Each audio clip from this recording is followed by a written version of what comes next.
সাথে অঙ্কে বেশি নম্বর পাওয়ার জন্য কিছু কার্যকরী উপায় শেয়ার করব। এছাড়া ঠিক কিভাবে অঙ্ক প্র্যাকটিস করলে পরীক্ষার হলে আপনাকে অঙ্ক ভুলে যাওয়ার সমস্যায় পড়তে হবে না সেটাও এই ভিডিওটি থেকে আপনি জানতে পারবেন। আসলে গণিত এমন একটি সাবজেক্ট যেটিকে বেশিরভাগ স্টুডেন্টদের কাছেই কঠিন মনে হয়, তাই এরকম খুবই কম স্টুডেন্ট আছে যাদের সত্যিই ম্যাথ পছন্দ, আর এসব স্টুডেন্টরাই অঙ্ক পরীক্ষায় সর্বদা 95%-এর চাইতেও বেশি নম্বর পায়।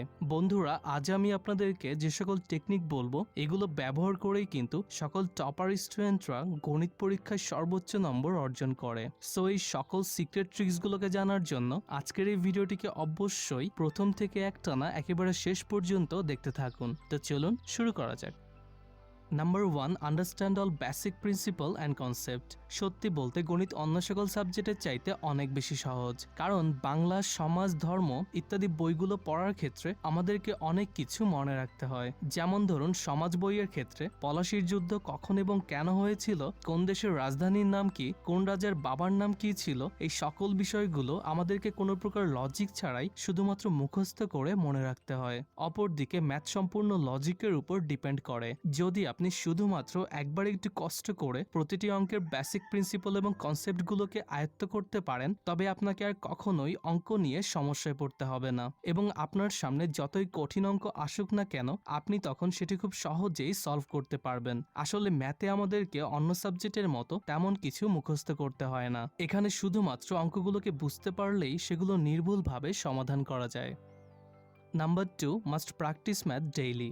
ধরুন আপনি বাইক চালাতে চান, এখন শুধুমাত্র বাইক চালানোর কৌশল মুখস্থ করলেই কি আপনি এটিকে চালাতে পারবেন? নিশ্চয়ই না। বরং এটিকে চালাতে হলে আপনাকে অবশ্যই কোনো এক্সপার্টের সাহায্য নিয়ে এটিকে কিছুদিন চালানোর জন্য প্র্যাকটিস করতে হবে। ঠিক একইভাবে অঙ্ক পরীক্ষায় ভালো করার জন্য অঙ্কগুলোকে শুধুমাত্র দেখলে কিংবা মুখস্থ করলেই হবে না, বরং প্রতিদিন একটা নির্দিষ্ট টাইম ফিক্স করে সেই অনুযায়ী এগুলোকে নিয়মিত বাসায় বসে প্র্যাকটিস করতে হবে।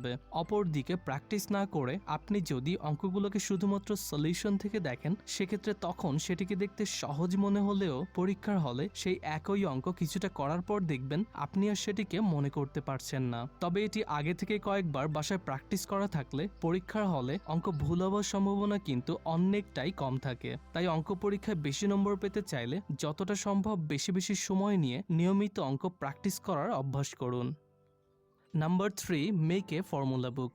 আপনার অঙ্ক বইতে মোট যতগুলো অধ্যায় আছে এর প্রতিটি অধ্যায়ের অঙ্কগুলোকে সমাধান করার জন্য কিছু নির্দিষ্ট সূত্র প্রয়োগ করতে হয়। এক্ষেত্রে যেসব স্টুডেন্টরা বইয়ের সকল সূত্রগুলোকে খুব ভালোভাবে আয়ত্ত করে রাখে সেসব স্টুডেন্টরা খুব সহজেই ম্যাক্সিমাম অঙ্ক খুব দ্রুত সলভ করতে পারে। তাই অঙ্ক পরীক্ষায় সর্বোচ্চ মার্কস পেতে চাইলে বইয়ের প্রতিটি অধ্যায় ভিত্তিক সবগুলো সূত্র মনে রাখা অত্যন্ত জরুরি। এজন্য আপনি অবশ্যই একটি ফর্মুলা নোটবুকে বইয়ের সকল অধ্যায় সূত্রগুলোকে নোট করে রাখবেন। এটি আপনাকে নিয়মিত অঙ্কের সূত্রগুলোকে বারবার প্র্যাকটিস করতে সাহায্য করবে। তাছাড়া পরীক্ষার পূর্বে এই ফর্মুলা বুকটির মাধ্যমে আপনি সম্পূর্ণ বই খুব দ্রুত এবং কম সময়ের মধ্যে রিভাইজ করতে পারবেন। ফলে পরীক্ষার দিন আপনি পুরোপুরি টেনশন ফ্রি থাকবেন এবং আপনার কনফিডেন্টও তখন অটোমেটিক্যালি বৃদ্ধি পাবে।